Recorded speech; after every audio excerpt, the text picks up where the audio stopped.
contente. We are delighted to have Marlène Solveig with us for this, DOLVECK rather, who's CEO of SNCF. We've also got Robert ZARADER with us, who's Chief Executive Officer with Bonafide consultancy company. We're going to be talking about happiness and how you can measure happiness. For over 20 years now, economists have been trying hard to measure what cannot be seen, to measure well-being, satisfaction, happiness, and to try and quantify it and objectivize it, to objectivize the subjective. The notion being that there are so many things that can be measured, such as revenue, employment, etc. There are many other things, parts of life and work, which are very important, but which can't be counted. So it would be a good idea to try and quantify them and to monitor them, both on an individual basis and also for society and for companies as well. So we now know that subjectivity, feelings, satisfaction, optimism, having projects and emotions, we all know that they're very important in life, in society, and in people's behavior, and in political behavior as well. We've seen the importance of anger and satisfaction in political decisions taken by citizens. And what we're going to be talking about today is the role of these emotions and these feelings at work. So is it important? What is its importance? How is it important? How can you measure it in a company? Because a company is a very important link in society. It's the place where people spend the largest number of hours of their lives.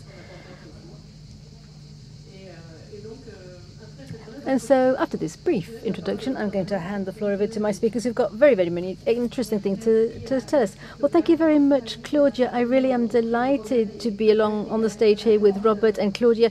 Claudia, who is a world-renowned economist of happiness. So it's great to be up here on the stage with, and I'm happy to participate in this round table. But I must say that for the past 3 weeks, I have been saying to myself, it can't be very easy to talk about happiness in this rather unusual period we're going through, where the mood is not very good, where families are falling out about politics. We see that that society is kind of splitting into two fractions. So I was trying to think about what the opposite of happiness is. We were talking about anger earlier on, but it's a hot topic: anger, envy, jealousy, fear, indignation. And today, more than ever, these are hot topics. And so we are going to be talking about measuring happiness. However, I am absolutely convinced that we have to go and identify what it means to feel happiness. And that's not an easy task. You can't really go and take the pulse. You can't really identify that real feeling. How can you measure happiness? There are many indicators. Claudia's been working on many of them. Gross national happiness, for example. We also have happiness indicators at work to identify how happy people are. We've got quantitative measures, we've got happiness at being at work, satisfaction barometers of people who are working, and we've got some quality indicators as well. When you're out in the field, they're going to listen to what the teams have to say. Relationships with professional organizations. Different bodies who can say what's going on in the field. So you have to go out really and feel what's going on. And so I was saying, as a director, as being at the head of the SNCF, we've got 260,000 employees. We have a huge number of employees and we're responsible for them. And I'm constantly looking for the recipe for happiness. I've seen a few ingredients. So social connection, that's really important. In a company, you have to have social connection, relationships with other people, relations with your colleagues. A lot of economists have worked on this. I was reading about relationships with others that can induce happiness. And so for me, that's absolutely key. And that's what society is all about. Social links, that's the first ingredient. The second is dynamics. I was saying to myself that in the destructive creation of footer, we could identify perhaps something for those who are at the head of companies, because we're constantly innovating when you work for a company. And when you're introducing change, you have to accompany it. Progress is great, but the teams can be anchored in their habits, and you have to work hard on these concepts of accompanying change. And so you don't want to create an upheaval. And above and beyond dynamics, you need to have trust. Trust is so important. Simplification also, because our businesses nowadays are so very complex. When they're complex, they can become complicated. So it means we need to simplify it. And there's meaning. Meaning is so important as well. The SNCF train company, of course, it's a decarbonized transport system, and the people who work at our company have to know that they're doing something which is very useful. I don't know if I've got time to tell you what my 3 convictions are. I've got 3 strong convictions, but I see that the clock is ticking, so I'll mention them later on when the question and answer period begins. Hello, thank you very much for inviting me to be here. I'm going to try and be brief also and take 3 minutes. I first of all would like to say that here I am on the stage with, when I'm on stage next to a business leader, I've got a bit of a kind of tic, which I was taught by Hervé Lorenzi some 50 years ago. And I always think it's a good idea to take up 2 very easy ideas, which you'll find in any management handbook. It's between management and economy. Marx talks about 2 things which are really, really important. One is time, and the other is work. Time. When you wonder how economists might measure happiness, when you're talking about measuring something, you need a measuring unit. And time, I think, is probably that measurement unit that will enable us to grasp the subject of how we can measure happiness in an objective way. Because everyone knows what time is. And then work as well, because as Claudia's already mentioned, we spend such a lot of our time at work. So to come back to these key points, I'm going to use, although I was very young at the time, I'm going to use 3 principles from May 1968. The first is, don't waste your life earning your money. And so that's a bit of a complex paradox of how you measure happiness between sharing time and money, because that slogan is dividing your life between time and money. And so this is a tension which we're constantly undergoing, and that's what drives the economists to try and measure happiness, to try and identify this gross national happiness level. The second point is work, and Marx says that what sets humans apart from animals, and work does take up a huge amount of our time. And it's interesting to note how over time the relationship to work has evolved. It's changed. The most recent change, and in 3 minutes I'm going to go right to that third point, is it's kind of a laboratory, this period that we had when we were all in lockdown during COVID. And it really brought about a different way of experiencing work, working remotely. And it's kind of a paradox though, but we became a bit more free. It's not alienated work, but is it free work? The lockdown enabled to bring to the fore a new way of working. And I think I may have a little bit of time left.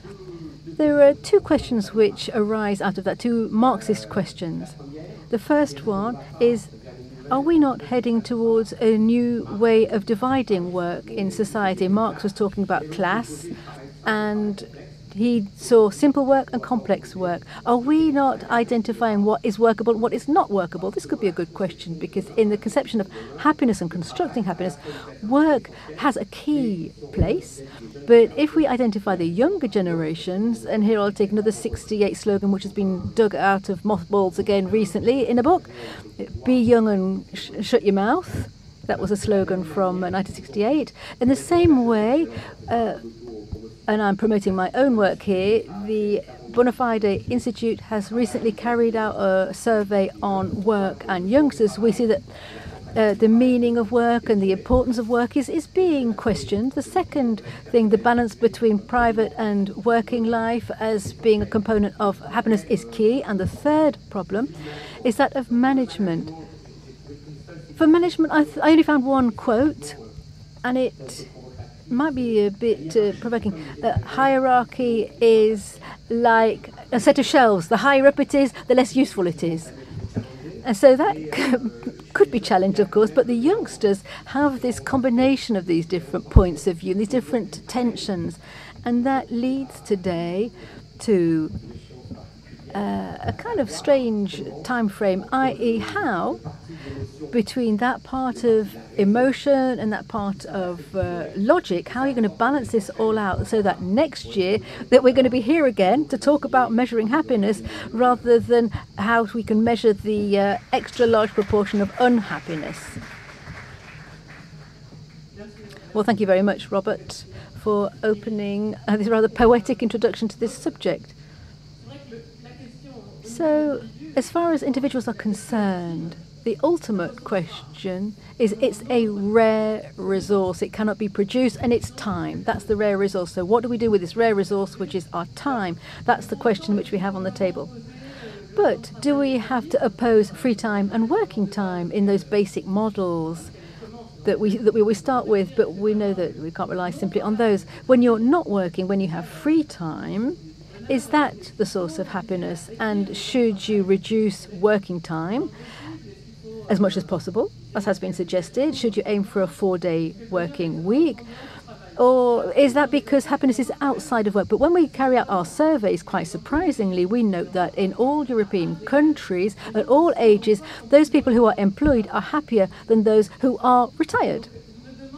So I wonder if it's not more a question of the quality of time when you're at work and when you're not at work. As working from home, for example, is another question. You're more autonomous, you're free to organize your time as you wish. But as far as the company is concerned, there is the risk of destroying those social connections which Marlène was talking about. So at the end of the day, no one's going into the office anymore, you don't see anyone, you've not got those social links anymore. So I just want to talk about time for a moment. How can one produce quality time? Well, quality time is a tricky question. And lifetime is short if you think back to SENIK. And every minute is counted, and everyone has to have some freedom between the different things that it needs to balance out. So I must come back to what Robert was talking about, because this is a controversy we're here talking about today. I think time has to be a four-wheel drive vehicle. If it's disconnected, if the director, the work manager is connected, he can take the pulse, he can understand. Let's not give any political messages here. I really am convinced, this is my vision of the manager, this is what I believe, that a manager, it's really important that he's connected and knows what's going on, or she. And that enables you to understand the life of your colleagues, and this kind of balance kind of thing. If you come back to working from home, well, teleworking is not available to everybody. We've talked about it a lot. There can be some very positive sides for those people who enjoy the new equilibrium that they find. They're spending less time in transport, and they can balance their home-work balance better. But you've got bit problems because when your children come home after school, it can be a bit tricky. But you have to think about that very carefully. The important thing is to say that not all jobs can be done from home, and if you have responsibilities for a team, you need to be there. You need to be with your clients, for example. You need to talk to your clients. If you're working at a station, for example, you have to make sure that it's running smoothly. You've got your security agents there, your cleaning staff there. Those jobs cannot be done remotely. What I don't like is to create these opposite worlds, where in each one there are some possibilities in the way that you do your job, maximizing the creation of the best working conditions possible so that we can all be happy at work.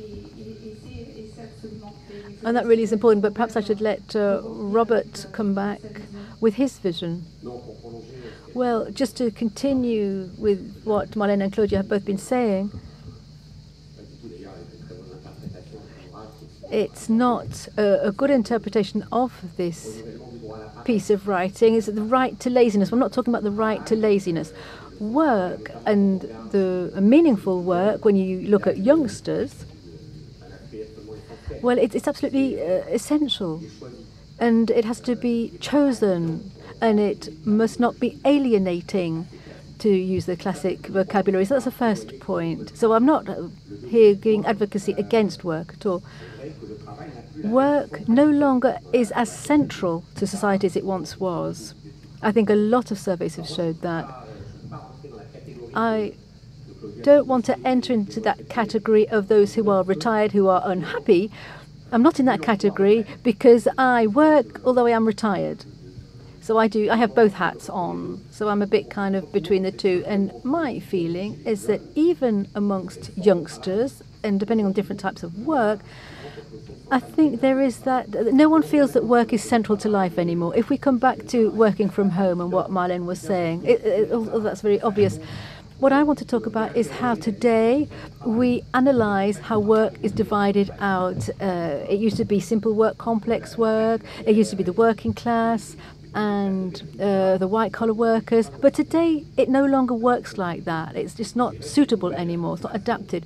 New ways of apprehending work, and Marlène is quite right about that. There are some things which cannot be done from home, and there are some jobs which can be done from home. And so rather than defending those front lines, to create a rear line of social and economic policies, I think what I want to say is that we have to just take a fresh look at all of this. My final point, when you look about how you broach society. Laurent Berger, 2 years ago, was talking about that shift between purchasing power to living power. And I think we ought to address these similar questions in society, in ecological, social democrat societies. We've tried to look at all of this, and let's take a look at how our different revenues. We should open up a new page in this line of thought, not identifying how revenue is distributed, but how time is distributed.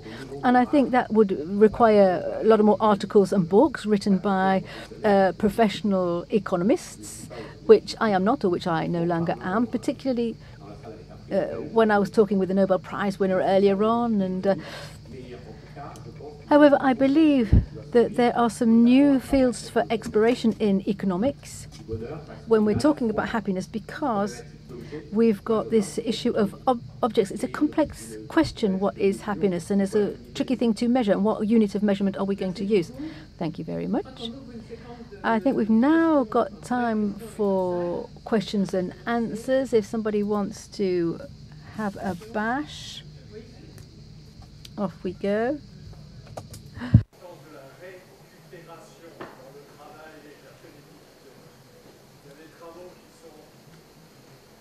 Travaux qui sont un vrai bonheur et vous Yeah, sometimes there are jobs where you're really happy and you don't need to recover, you don't need some time off. But it can be the opposite depending on the job you get. What do you think about that? Indeed, in any management policy, we have to take into account the difficulties relating to jobs. Some are more arduous than others. And this is what we do with SNCF, with professional organizations and trade unions. It's difficult to give the gist of everything because there's arduousness at the end of the career, there's during career, there might be some more time off for those that are disabled. Situations are very different depending on the circumstances. There's a wide array of possibilities. But you're right. It's a matter of balance. So we have to work on all the efforts for.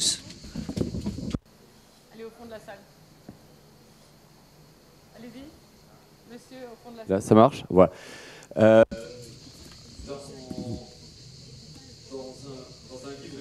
In a book of realistic utopia, I can't think of the title.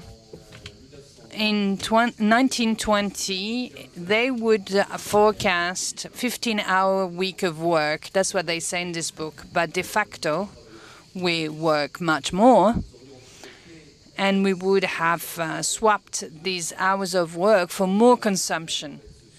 So with this excess of work, how can we act? What should we buy with it, actually? Oh, you're actually talking about something that is very interesting, is to find the right balance between working and time beyond the utopia of realistic utopia. There are actually movements on that subject.